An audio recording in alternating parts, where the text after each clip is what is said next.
This is Andy Purewal for Boxing Social in association with Betfred, and I'm delighted to be joined by Jamie Moore over Zoom. Jamie, how are you doing? I'm all right, Andy. Thanks, mate. You?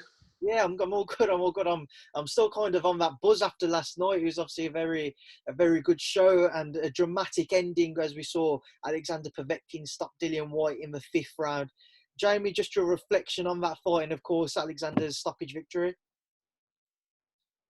Well, I think pretty much the same response as everyone. A bit shocked at the time, obviously, because of the sort of way the fight was going, the direction it was going in. Dillian had sort of got a foothold in the fight and had hurt Povetkin, but you just sort of, even all the way up to that point, you could sense that he was in the fight.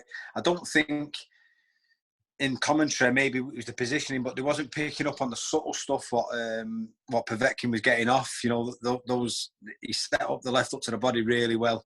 He sort of drops in with his right hand and then delays it downstairs, and you could see Dillian feeling it, and he was sort of reacting to it each time and stepping away.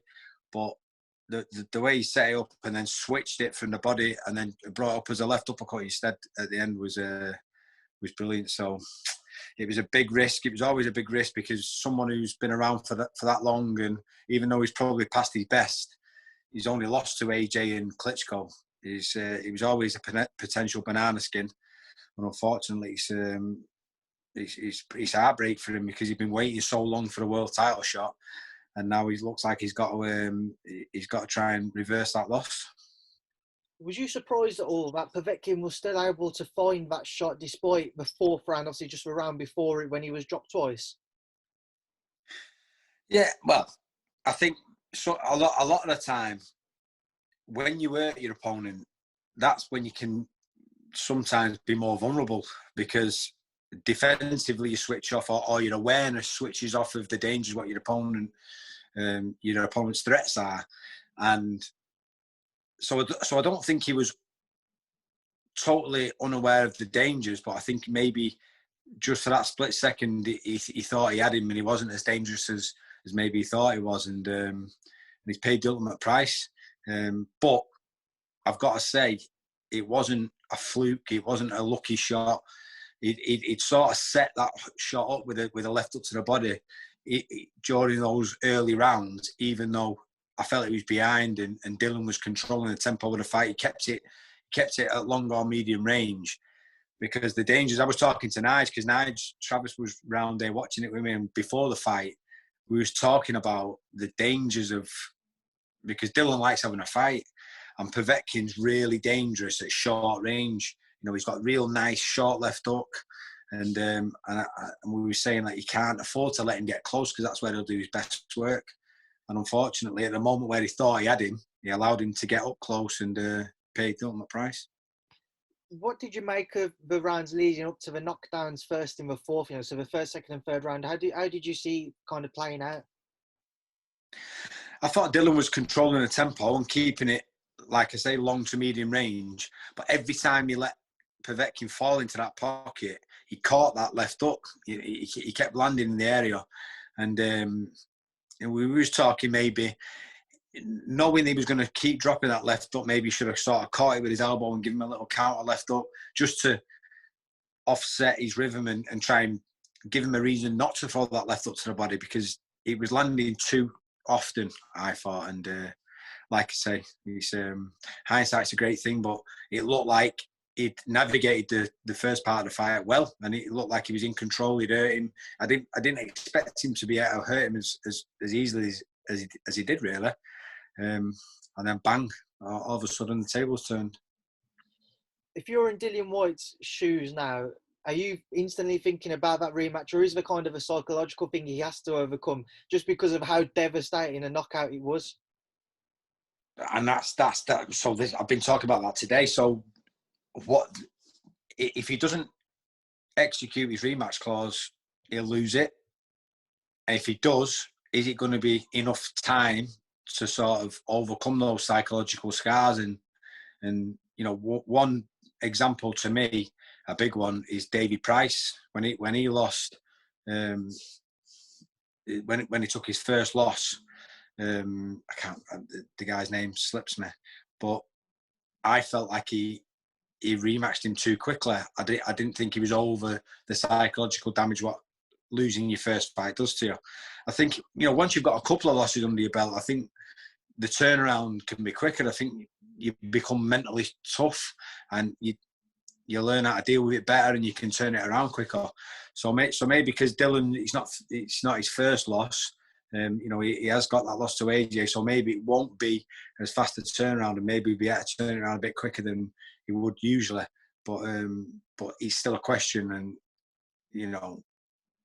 again, Povetkin's a good fighter, and I'm gutted for him. There's a lot of similarities in his situation to what Jack Carter was going through at the minute. So I understand Jack's frustration. Jack's been over 18 months now. Dillian's 3 years. So I understand the reasons why he's took this fight. Because if you want to get the rewards, i.e. you're on box office on Sky, the risk has got to equal that. But it was a massive gamble, and unfortunately, it's not paid off for him. What did you make of the corner dynamic? Obviously, losing Mark Tibbs, or Mark Tibbs and Dillian Whyte splitting about a month before the fight, and now he's got a new trainer. He brought Dave Caldwell in on the night of the fight as well. What did you make of that? Do you feel it could have been any different if Mark was still with Dillian? Well, it's all right saying it after the event, innit? And the fact of the matter is, if Dillian would have closed the show last night after those 2 knockdowns, the story of it all would be totally different, and we'd all be sat here now saying, it looks like he made the right decision getting rid of Mark Tibbs, blah blah blah, bringing Dave in to give a bit of advice and a bit more experience to the corner. What a great move that was. And then now, bang, one shot, and then everyone starts questioning, was it the right move? Me personally, I don't know the situation, but all I do know is that Mark Tibbs is a solid trainer. He's got a good relationship, or he had a good relationship with Dillian. I don't know the reasons of the breakup. So it's a personal issue, and I don't think, potentially, I don't think it would have changed the outcome of the fight, because Povetkin's Povetkin, and Dillian didn't show anything different yesterday than what he's shown in the past. He fought the way he generally does. So I don't think it's, I would say, for or against. I don't think a part of the reason why he lost. I wouldn't have said it was part of the reason why he won if he would have closed the show. It's just probably, it's a personal issue. Just with the knockout itself, Jamie, just sum it up for me, kind of how you reacted to it, because it kind of caught me by surprise, because I don't think anybody really saw it coming from how the round before progressed. How did you actually react to it at the time? We was literally sat in there, and we all jumped up and went, "What the fuck?" It was like, wow, and I think generally that was everyone's reaction. Just shocked, really. Not the shock, the fact that Povetkin had won, but obviously it was one of those shots where it'll be replayed for years and years to come, and you'll never get away from that now. But I think Dillian's mentally a tough guy, and I think I liked what AJ was saying afterwards. I've got to be honest. Don't forget, AJ's been in this situation himself, so he knows what it feels like. It's heartbreaking, and I thought he was really dignified in the way he spoke about him. He understands that in the long run, he'll take lessons from it, and he'll be able to improve him as a fighter if he takes the lessons what it's given him. So I thought he was very dignified in his statement and the way he come across, and as I keep saying, it's just heartbreaking for him. He was so close to the sort of getting the big fight and potentially the winner of Fury and Wilder, and it's snatched away from him. The fight camp cards in general have been very well received. We've always kind of seen a very good headline fight in particular. Last night's card itself was a very good card. But with that Whyte Povetkin fight and the way that it's caught everybody's attention around the world, is that kind of the only positive to take back? Eyes are back on the sport. We've just been in the middle. Well, we're in the middle of a pandemic, 5 months without boxing. There's financial issues around the world now. Is that kind of going to bring back the attention to the sport? Is that the only positive that we can take from it? Well, if we're talking about boxing in general, obviously we're not talking about individual people's careers and stuff, but boxing in general, you can't fault what Eddie's done with the shows over the last 4 weeks. Have been great under horrendous circumstances. So, you know, the fact of the matter is he's put his hand in his pocket. He's delivered quality shows under strict supervision. And the last show, the pay-per-view show, you know, there was all good matchups. There was a few questionable decisions which could have gone either way. Or maybe, you know, people questioning the judges' scorecards and stuff. But people are talking about boxing, and that can only be a good thing. You know, I've seen a few comments recently about UFC, you know, saying they match the best with the best and boxing's falling behind in that department. I think we can still get better, but I think maybe this smokescreen of a pandemic, which is put everyone in a position where we've had to do certain things, is probably going to be a good thing for boxing in the long run, because Eddie's had to match people tough earlier than maybe he would have done. But I think that's only a good thing, as long as, you know, MTK do it with their own fighters. They'll match their own fighters on their own shows, but they always say, don't worry about it. You know, as long as you perform well, win or lose, we'll always bring you back. And I think Eddie's along the same lines there. I think any of the lads who perform well and give a good account of themselves, regardless of whether they win or lose, they bring them back. And that is what UFC is like. So even though it's not directly, it's a combat sport, but it's nothing similar to boxing in that sense. But we can take lessons from it and learn from it. And I think in the long run, it'll be better for boxing. Let's just quickly work through the card, Jamie, from last night and going to Taylor Pursuit 2. Again, a very, very good fight. How did you score it, though? Because a lot of people, again, kind of lean towards Pursuit over social media. Yeah, it was one of those fights. There was 2 or 3 rounds definitely where you could toss a coin. So I've no arguments with the winner. Could have gone either way for me. I thought one scorecard by 7 rounds or 7. You know, it was 6, 7 points was too wide. But again, if you're favouring some certain person's work rather than the other one, and they are close rounds, then you can sort of see it. So I have no questions with it, and I thought it was a closer fight than last time. I thought Pursuit won the first fight by 2 rounds, so it was definitely closer than last time. But you know, fair play to Katie Taylor. She didn't have to take that fight. She took it on, and she got the win. And fair play to her. Clay Congo, again, that was a very, very good matchup and a very good knockout victory for Chris Congo. What did you make of their fight? Yeah, I thought maybe schooling it showed in the end, but I like you say, gave a great account of themselves throughout it, and I'm sure he'll be back. He'll learn from that. I always say to my fighters, losses, they're not losses, they're lessons, and that, as long as you look at it like that, it's always going to be heartbreaking. But I like the fact that people, if you're not gutted when you lose, why are you doing this? You know, the more hurt they are, I think the more you're looking to yourself and look for lessons to take from it and improve yourself as a fighter. So I'm sure he'll be back better and stronger. We saw Cullen Chelly open the card. A lot of people, you know, seem to have Zach Chelly winning on their own cards. Scored a draw. What did you make of it? I thought it was a close fight. I don't think it was as wide as people was making out on social media. I thought maybe Chelly won it by a round or 2, but there was no complaints from me when I was watching it.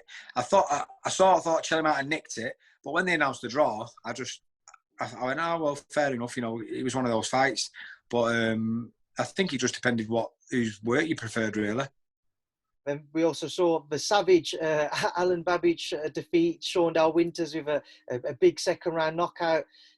What do you make of Babbage? You know, his style certainly, it's entertaining to watch on the eye, but a few people have pointed out now that his defence doesn't seem to be his strong point. Yeah, I think a lot of exciting fighters are like that. I think he was, you know, size played a big factor last night. A lot of people are talking about him and Dave Allen, so it's certainly be a fun fight if that fight got made. But yeah, I like him actually. He's a character, and that's what boxing needs. You know, he might not be the best defensively, but he goes in there and entertains, and that's what fans want. You say he's a character. Obviously, everybody knows Dave Allen's a character. Is it a fight you'd be willing to discuss with Eddie? Of course. Any fight, if it makes sense, if it's good for both fighters, which I'm sure it would be, and it makes sense financially, then why not? I think it would be a fun fight, yeah. So we've not even had a proper training camp together yet, Dave. You know, we've had conversations and talked about how, you know, we could improve him. He's put them things into practice. He's looking in great shape. So I'm looking forward to getting a date and an opponent, and so we can start working tactically and the boxing side of it. Final thing, Jamie, before I let you go, we actually haven't had a chance to catch up yet, but we obviously saw Carl Frampton victorious last weekend. Just reflect on Carl's victory and his performance for me.